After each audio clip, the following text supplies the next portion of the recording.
He mad. And then he'd tease the shit out of me, and I'd beat him up for it every day. Beat the hell out of him.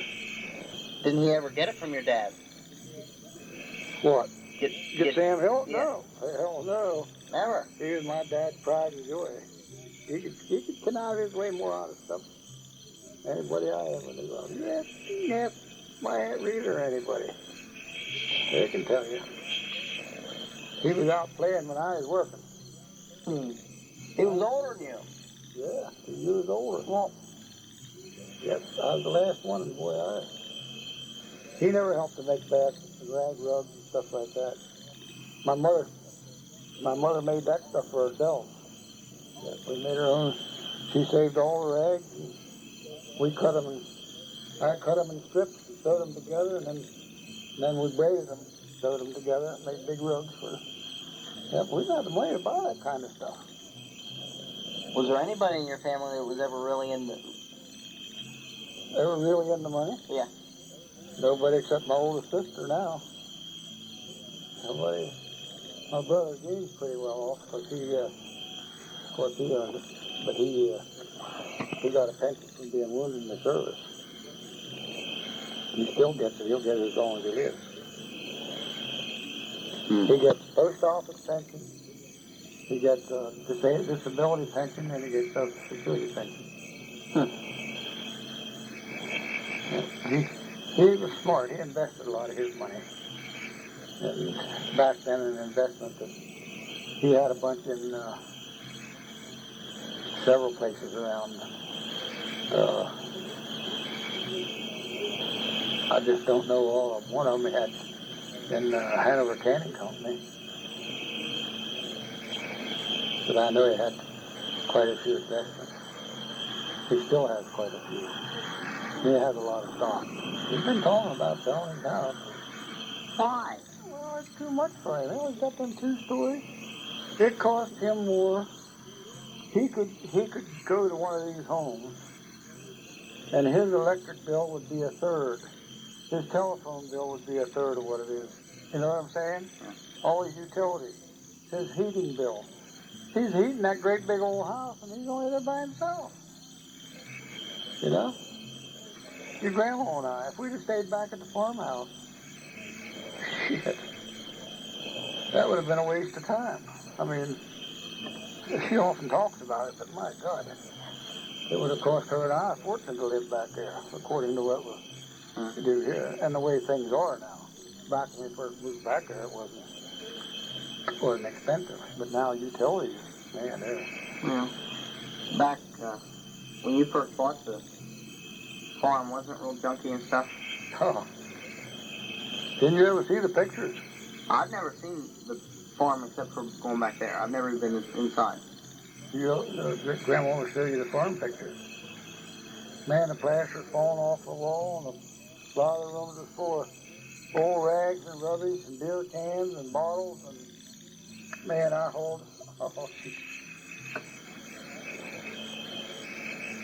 we hauled shoveled bottles and cans and rubbish and stuff, cleaning that place up, and I don't know how many buildings down that weren't no good or falling down. Well, what made you buy it? Well, I wanted to get away from Musselman, and I wanted to get someplace where the kids could do what they wanted to do. Uh-huh. And Grandma didn't approve of it. She went over and looked at it. Oh, my. And I worked day and night, she can tell you. Any time I had off from work, I was over there remodeling. Bought it in 66, and we moved in 67. I was over there 1, 2, 3 o'clock in the morning, remodeling it, getting ready to live and move into. How long did it take you to do that? About a year. Uncle Gene helped me some. He helped me put the furnace and stuff in. Some of the plumbing, I did most of it myself. Of course, I grew up with a lot of that stuff. When I was a kid, I grew up around it, which helped. You never worked for your father's business, did you? Mm-mm. Nope. No, he folded up. When the war came on, he had to fold up because the rest of the boys went. Of course, I followed up too. Yeah. You all us boys, one sister, and there were 6 out of 8 of us in the service. What was that of your own will, or were you drafted? No, I enlisted. My brother Pat enlisted. The rest of them were drafted. My sister Louise, she was a nurse. Of course, they took nurses anyhow, you know. Yeah. Yeah, she had to go. Brother Harold was in the Army. He was the only one in the Army. My brother Gene was in the Marines, and Tom and Pat and I were all in the Navy. Did you ever see much? You never saw much fighting, did you? No.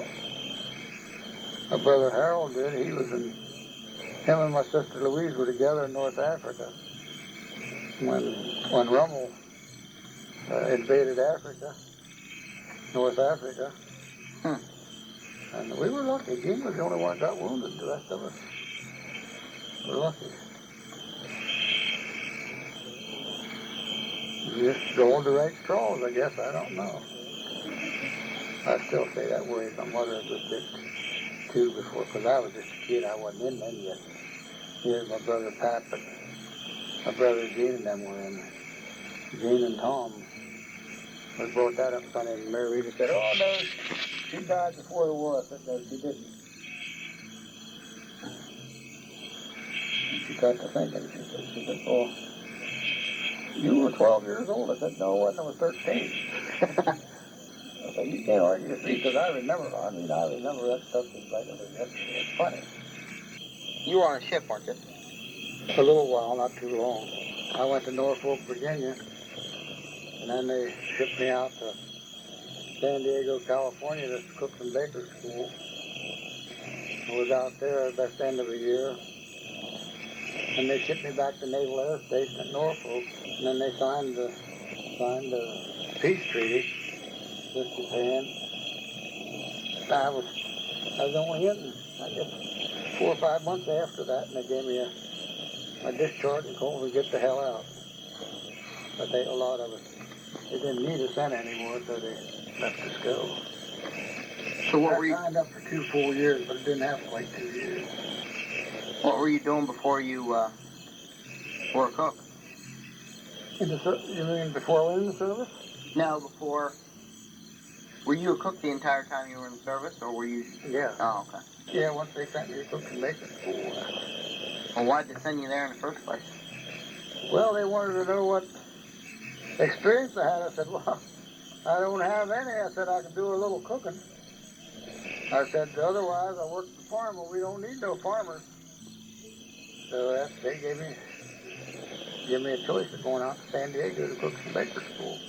I come out with a 4 well, I got the papers in there, 4.5 or 4.9 or something like that. I worked at that for a while, but, well, I decided to stay at the Gettysburg Hotel. If I could have got along with old man Sharp, I liked it in there. Maybe you'll learn something, you know. But he was a son of a bitch. There was they treated you more like slaves than they did human beings. So did it look the same in there now as it does now, Oh, my, no, it changed. Well, see, it burned out. No, it's a lot different now than it was then. Well, since this new outfit took over and they put the parking garage back there and all this other new stuff in, Grandma and I have never been in there since that. We used to go in once in a while before that, and then when I worked there, and I went to work for Lecto Dairy. Of course, he went bankrupt, and I still think he took a bunch of money. He said he wasn't making none, but he had to be making some money. He was there, I guess, 8 or 10 years. And then when he went bankrupt, well, I went down and worked with Ernie for, I guess 4 years, and then met Grandma. Of course, I worked there after we got married part-time to make extra money, you know. Just on the weekends. I didn't work during the week because I worked 10 hours a day otherwise. Did you hunt much besides trapping when you were little? Huh? Did you hunt much besides trapping when you were little? Yeah, I did a lot of hunting. That was a regular ritual then. My dad used to have pigeon shoots, and he gave away turkeys and for prizes and chickens. That was a couple of them a year. That was a big thing back then. I guess he made some money out of it because he had them pretty often. What, you guys pay to come over and do it? What do you mean? No, we did it for nothing. Oh, okay. What we did was put the pigs in the traps and let them out. All they had was a box trap there with a lid on it, and we had the pigeons in crates. And we'd get a pigeon out of the crate, put it in this box trap, shut the lid. And whenever they had so many shooters up, somebody would holler, pull the trap. And then we'd pull the lid up and let the pigeon out. I would say you did it with real pigeons instead of clay pigeons. Oh, yeah. Okay. Yeah. Well, where'd you get the pigeons in the first place? Caught them out of barns. Oh. Little barn pigeons. Yep. They had 3 shooters up at a time. And they went 1, 2, 3, and the first guy, if he missed it the second time, shoot out, if he missed it the third guy, if the third guy missed it, pigeon got away. Peter, I recall you told me something about catching pigeons before, but I thought you were older. I was very old there. I climbed up over barns and stuff that you wouldn't believe. If you'd seen some of the barns I call up in to catch pigeons, you say, Grandpa, you never did that. Yes, I did. So I did hand over hand up over the edges, up over the edge. Yes, sir. The wonder I didn't fall and kill myself. I wouldn't do that stuff today. Well, I used to.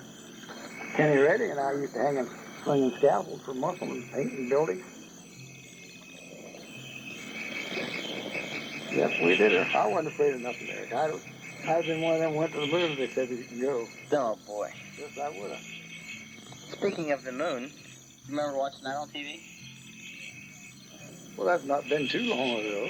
Well, Armstrong, that was... I remember seeing it, yeah. I just don't remember the years.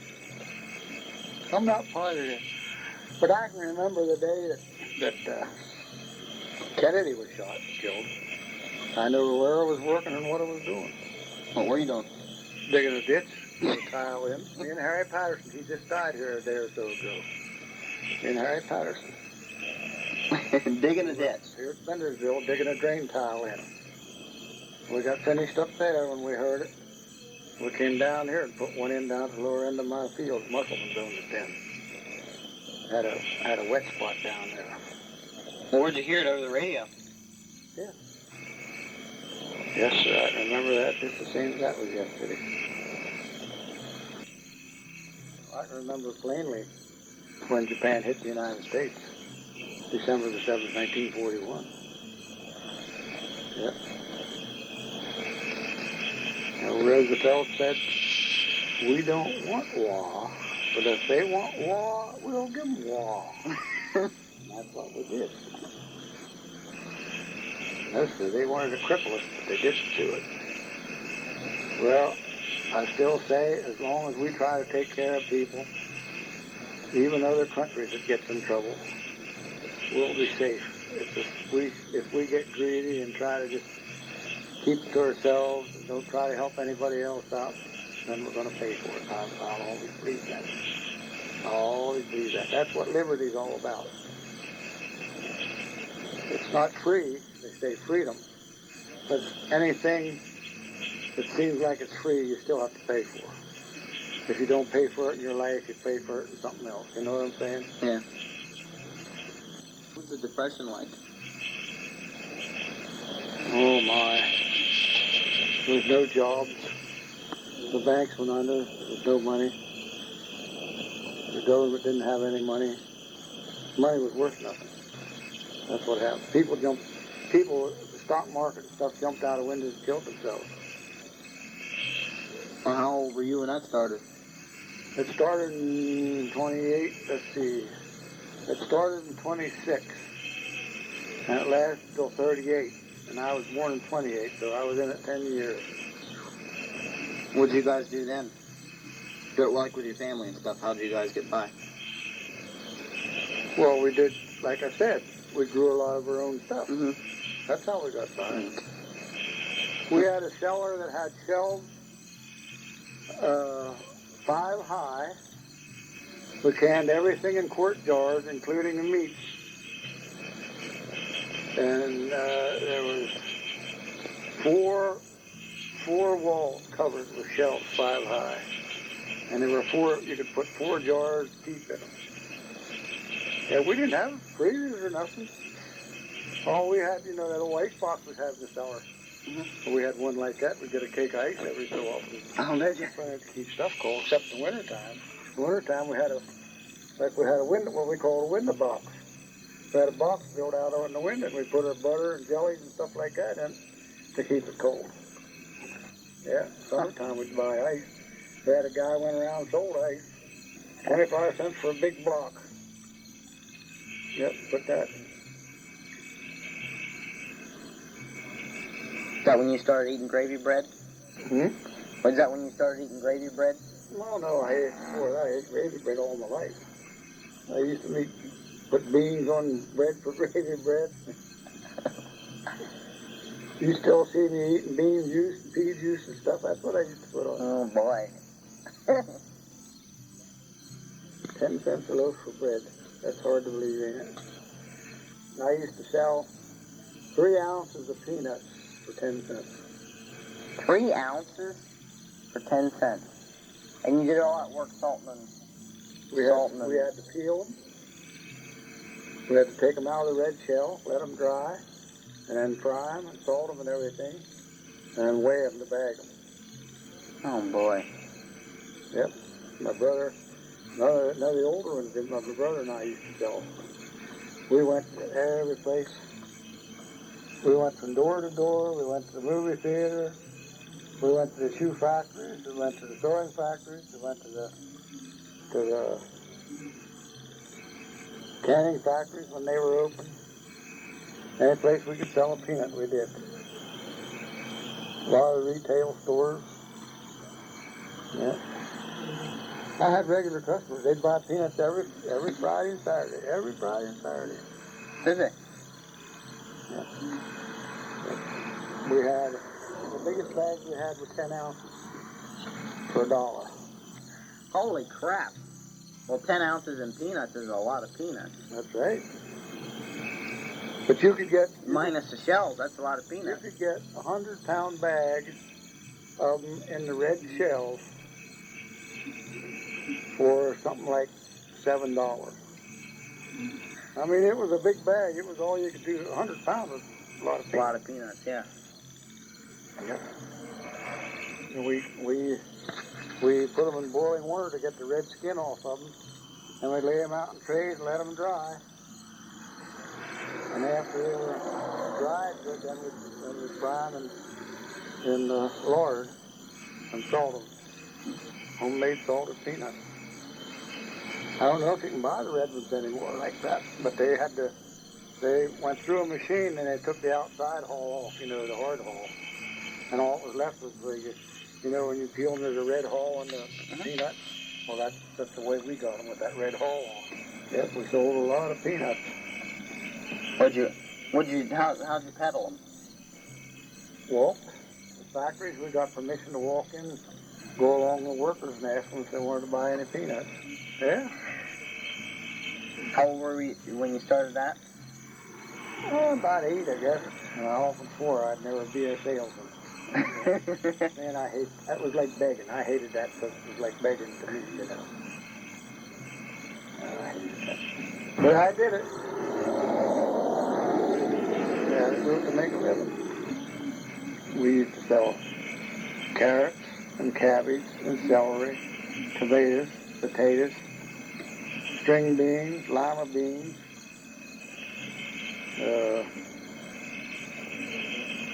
what else? Parsnip.